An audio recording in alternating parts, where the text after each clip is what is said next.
Hola, hoy vamos a trabajar los lineamientos generales de la unidad número 5. Tal como comentamos en el plenario, la idea es que podamos identificar un poco mejor algunos aportes que tienen que ver con las lecturas, con el PowerPoint y también con lo que tiene que ver con las propias guías. Entonces, la unidad 5 se denomina la configuración del orden colonial. ¿Y por qué empezamos en esa configuración del orden colonial en la organización de España bajo el medioevo? Bueno, porque justamente esa organización que España va a tener durante el medioevo va a ser completamente distinta a lo que vivió el resto de Europa. Básicamente porque España fue invadida en el 711 por los musulmanes que se instalaron en su territorio y permanecieron en él hasta la caída de Granada en 1492. Durante todos esos siglos, lo que hubo fue un proceso de reconquista por parte de los reinos cristianos sobre el invasor. Entonces, vivieron siglos, prácticamente en algunos casos de mucha intensidad, en un conflicto permanente. En esa idea de conflicto permanente y de guerra permanente, se configuraron distintos reinos en España y cada uno de ellos alcanzó sus particularidades, que también incluían la importancia de sus instituciones y el desarrollo de las mismas. Para cuando estamos en los albores de 1492, que es indudablemente un año muy fuertemente significativo por distintos planos para España, lo que analizamos es la presencia de un matrimonio a cargo que son los llamados reyes católicos. Los reyes católicos es la unión por un matrimonio de la reina de Castilla, Isabel, y el rey de Aragón, Fernando.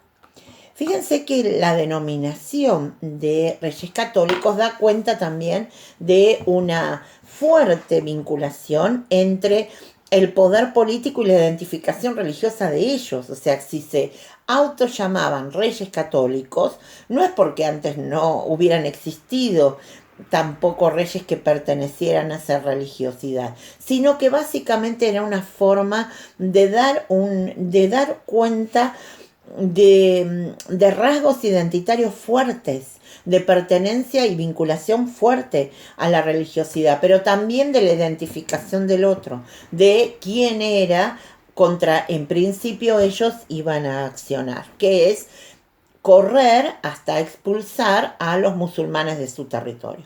Ese hecho finalmente lo van a hacer en 1492, cuando cae Granada en poder de los reyes católicos.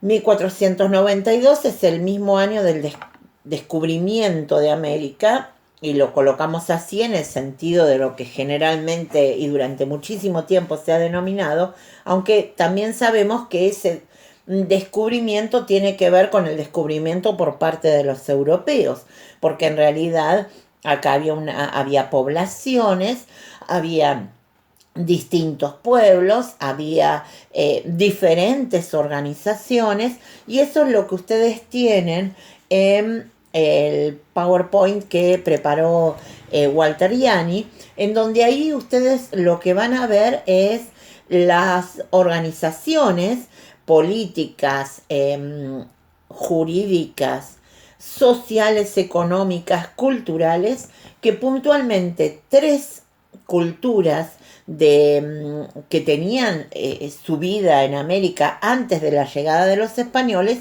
nosotros tomamos.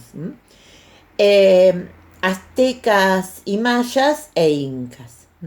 Fíjense que en la caracterización a través del PowerPoint, ustedes van a poder ver la ubicación geográfica, tienen además identificado a través de cuadros la organización social y por supuesto la cuestión política. Aquí hay una clave, que es el hecho de que estas culturas que nosotros mencionamos aquí son o tenían un grado de organización muy fuerte, importante, y que además habían mantenido durante todo el periodo previo a la llegada de los españoles. O sea, aquí había organizaciones políticas, sociales, económicas, culturales, que eran diferentes claramente a lo que se vivía en el territorio europeo, pero que obviamente tenía un grado de organización absolutamente distinta. Sin embargo, en algún caso muy claramente estructurada y de una vigencia y control que realmente es significativo. Por lo tanto, cuando los españoles arribaron al territorio americano, aquí había pueblos, aquí había organización de esos pueblos, que era disímil, bien, pero que existía. Por lo tanto, ahí ustedes tienen para seguir con el aporte de la Universidad de Valencia en relación a distintos temas que hacen especialmente o completan el punto 5.3 y el punto 5.4. Sería conveniente que yo lo que les voy a dar es algunas ideas acerca de en qué orden seguirla, básicamente porque esto está pensado en relación a obviamente los contenidos de la materia en donde se da este esquema, ¿bien? Y nosotros tenemos otra organización, entonces los vamos a ir ordenando para que ustedes puedan seguir. Lo primero que deberían ver es el tema de la justificación de la conquista, que alude en particular a qué pasa antes del descubrimiento, durante el año, los meses inmediatamente previos y en forma posterior. Esto tiene que ver con la vinculación con la iglesia, especialmente también con la vinculación obviamente con el papado, y con un problema que atraviesa esto, que es la posesión de las tierras, en donde es clara la situación de acordar en principio con el Reino de Portugal. Ustedes van a ver que antes del descubrimiento figura en este esquema el Tratado de Alcazobas. El Tratado de Alcazobas-Toledo, como es el nombre completo, es de 1479, o sea que son varios años antes de 1492, y ahí hay una división en relación a una división imaginaria que también trazan a propósito de las futuras conquistas y las conquistas que pueden realizar Portugal o los reyes católicos de España. ¿Por qué? Porque ambos reinos están iniciando un proceso de conquista hacia el oriente. La idea de la llegada a las Indias, Portugal la va a empezar bordeando África, y España obviamente va a elegir una ruta distinta, porque la ruta de bordear África ya la ha definido Portugal. Por ende, el Tratado de Alcazobas-Toledo es el primero que traza esa línea, ¿no? Luego, el eje central ya es 1492. Y ahí, después del descubrimiento, ustedes tienen la figura de las bulas papales. ¿Para qué sirven las bulas? Dice una de los análisis. Se consideraba como un título jurídico suficiente en el mundo europeo occidental de ese momento. Bien, si bien las tierras habían sido descubiertas por el reino de Castilla, la idea era que indudablemente pasaran a ser realmente posesión de España, y que la Iglesia tuviera una injerencia directa, específicamente en lo que tiene que ver con la evangelización. Fíjense que las bulas que están mencionadas en el análisis, habla de la Intercoetera 1, y hay otra. Bueno, la 1 tiene que ver con lo donado por lo descubierto y por descubrir. La eximia de Botionis, que es la que hace la donación en las mismas condiciones que a los portugueses se les había dicho. Luego la Intercoetera 2, que en realidad tuvo que ser reordenada, digamos, a propósito del Tratado de Tordesillas, que tiene en la presentación la identificación con el mapa. Entonces ahí ustedes ven la bula intercoétera del 93 y el Tratado de Tordesillas del 94. Creo que en la plenaria yo les mencioné que por este Tratado de Tordesillas y antes por la intercoétera habían logrado los portugueses tener una parte del territorio americano, específicamente en Sudamérica, en lo que hoy sería Brasil, y que al momento en que se le otorga no había presencia de ellos y todavía no lo iba a haber. El otro punto fundamental en esta presentación de la Universidad de Valencia tiene que ver con las polémicas acerca de la condición en la que se iba a tener a los pobladores originales, ¿bien?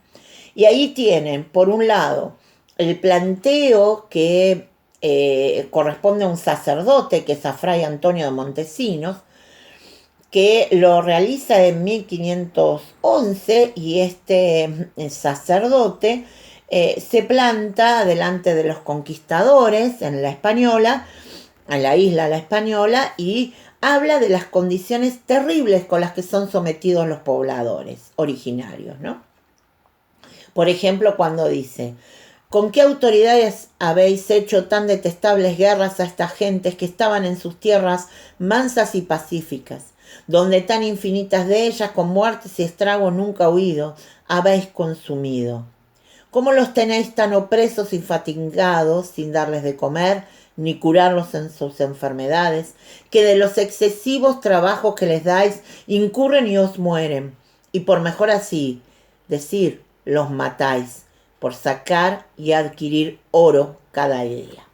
Este planteo de Montesinos, que es la primera vez en donde da cuenta un sacerdote de las terribles condiciones a las que eran sometidos los pueblos originarios, y aquella pregunta que se hace Montesinos de: estos no son hombres, no tienen almas racionales, no estáis obligados a amarlos como a vosotros mismos, es cruzar justamente principios religiosos y que se supone que los conquistadores tenían, pero que no habilitaban el maltrato terrible a los que estaban sometiendo a los pueblos. Por lo tanto, y en esa ida de fuerte vinculación entre la Iglesia Católica y el gobierno español, la primera norma que ustedes van a ver fundamental en relación a este planteo y la vinculación con los pueblos tiene que ver con las leyes de Burgos. Las leyes de Burgos es una legislación en donde uno de los principios claves que deben recordar es que plantea que los indios, llamados así en esos momentos, en relación a que se suponía que estábamos en otro territorio, dice: los indios son libres y el derecho al trato humano que le deben dar, trabajo adecuado, casa propia, salario justo. también se hablaba en una protección especial a las mujeres, mucho más especial a las mujeres embarazadas y a los niños. Lo cierto es que esas leyes de Burgos, que realmente son de avanzada en la consideración hacia los pueblos conquistados, no tiene que ver directamente con la implementación de las mismas. O sea, las leyes existieron, de ahí a que efectivamente se pusieran en práctica, no fue así.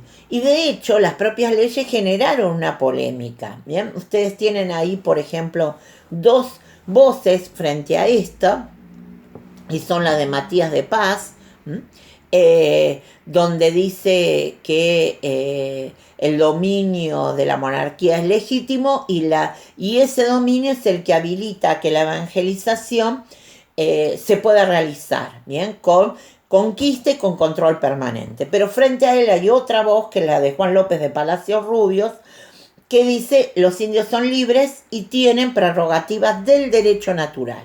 ¿Bien?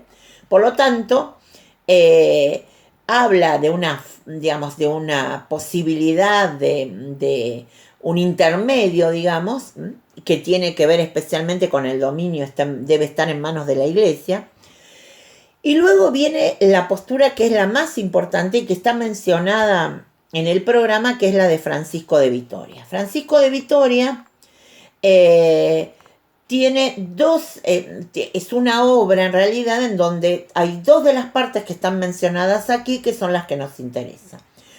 Por un lado es la identificación de los títulos no legítimos por los que los bárbaros del Nuevo Mundo pudieron venir a poder de los españoles, y los otros son los legítimos. ¿Bien? Es interesante algunas cuestiones que plantea Francisco de Vitoria, que como ustedes verán en el programa dice: Francisco de Vitoria y las bases del derecho internacional de gentes. ¿Bien? Entonces, por ejemplo, una de las cuestiones que plantea Francisco de Vitoria es: los indios bárbaros, antes de que los españoles llegasen a ellos, eran los verdaderos dueños en lo público y lo privado. O sea, habla de una situación previa a la llegada de los españoles. Otra: el Papa no es señor civil o temporal de todo el orbe, hablando con propiedad de dominio y potestad civil. Esto está atacando claramente la idea de las bulas. O sea, ¿puede el Papa regularizar el dominio de tierras a favor de alguien como si le pertenecieran a él? Bien, la respuesta está en este punto que decíamos recién de Francisco de Vitoria. El Papa no es señor civil o temporal de todo el orden. El sumo pontífice, aunque tuviera potestad secular en el mundo, no podría darla a los señores seculares, lo que acabo de decir. O sea, suponiendo que tuviera la propiedad, no debería donarla, digamos, o dársela a otros. ¿Bien? En definitiva, dice, el Papa no tiene ninguna potestad temporal sobre los bárbaros indios ni sobre otros infieles. Entonces, los títulos que sí considera legítimos es: el primer título puede denominarse de la sociedad de comunicación natural. Los españoles tienen derecho a andar por aquellas provincias y a permanecer allí sin daño alguno a los bárbaros, sin que se les pueda prohibir por esto. Se aprueba primero por el derecho de gentes, que es el derecho natural, o se deriva del derecho natural lo que la razón natural establece entre todas las gentes o pueblos. Ese principio es el principio de derecho de gentes. ¿Bien? ¿Qué significa?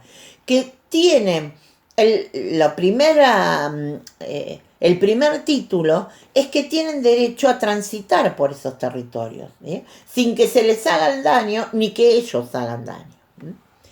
El otro título tiene que ver con la propagación de la religión, ¿bien?, cristiana.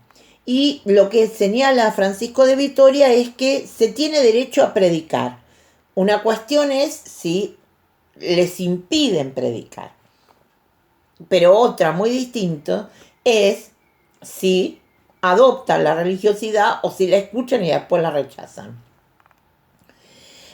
Otro título habla de, y en esto lo mencionamos para a futuro con la otra lectura, dice: otro título puede obedecer a la tiranía de los mismos señores de los bárbaros o de las leyes inhumanas que perjudican a los inocentes, como el sacrificio de hombres inocentes o el matar a hombres inculpables para comer sus carnes. Esta cuestión de el sacrificio de personas e incluso